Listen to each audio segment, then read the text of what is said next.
European jitters over German coalition talks. Coalition building after parliamentary elections is hardly a hold onto your seats ladies and gentlemen kind of affair in Europe. It's often arduous and tedious for the parties involved, never mind onlookers, just ask the Dutch. Which makes the current, almost obsessive international focus on Angela Merkel's rather painful attempts to form a German government all the more striking. There's one subject that comes up over and over again in European circles at the moment, German MEP Jo Leinen told me in slightly exasperated tones. When will Germany have a government? The Spaniards, the Dutch, they all want to know, he said, but most of all, the French. Of course they do. What happens in Germany directly affects the rest of Europe. Huge country, huge economy equals enormous influence. Germany has arguably presided over, if not run, the European show over the past decade or so. Ambitious Emmanuel Macron wants France to steal back the limelight, a return to what he will see as the good old days when France played Europe's starring role. But France cannot become more significant on the European stage without Germany's help, and President Macron knows it. Right now he stands alone among EU leaders with an unabashedly pro-European stance plus a clear, far-reaching agenda for EU reform.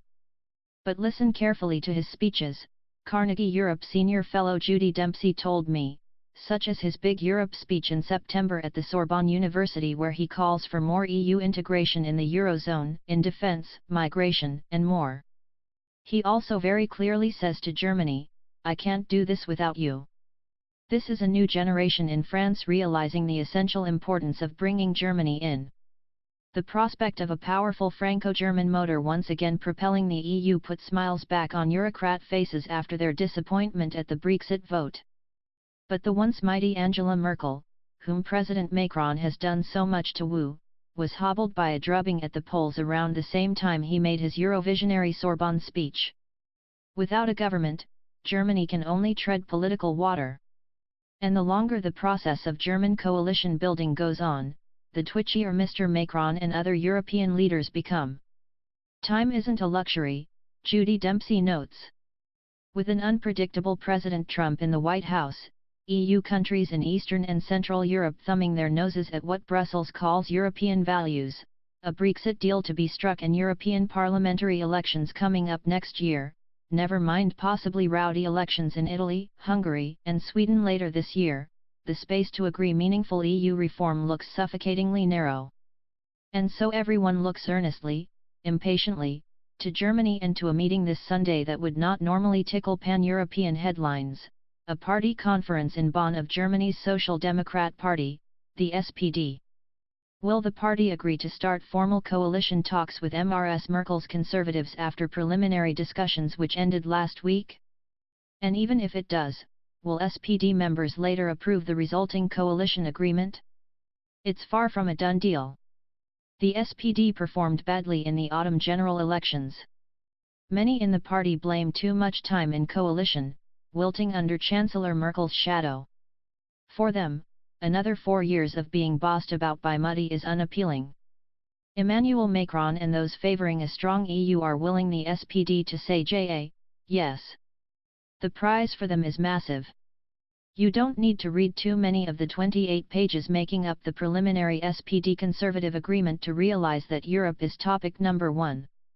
Angela Merkel has always been an ardent defender of the EU but never, in all her years as Chancellor, has she made a visionary Europe speech.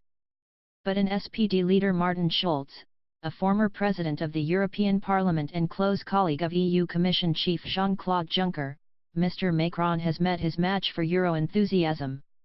On the flip side, though, if these coalition talks collapse, so potentially do the dreams of a re-energized, more integrated European Union. Mr. Schulz would most probably be out of a job and Mr. Macron would likely see his EU reform plans fester, denting his standing at home and abroad. The tension in European circles as they await news from Germany is palpable.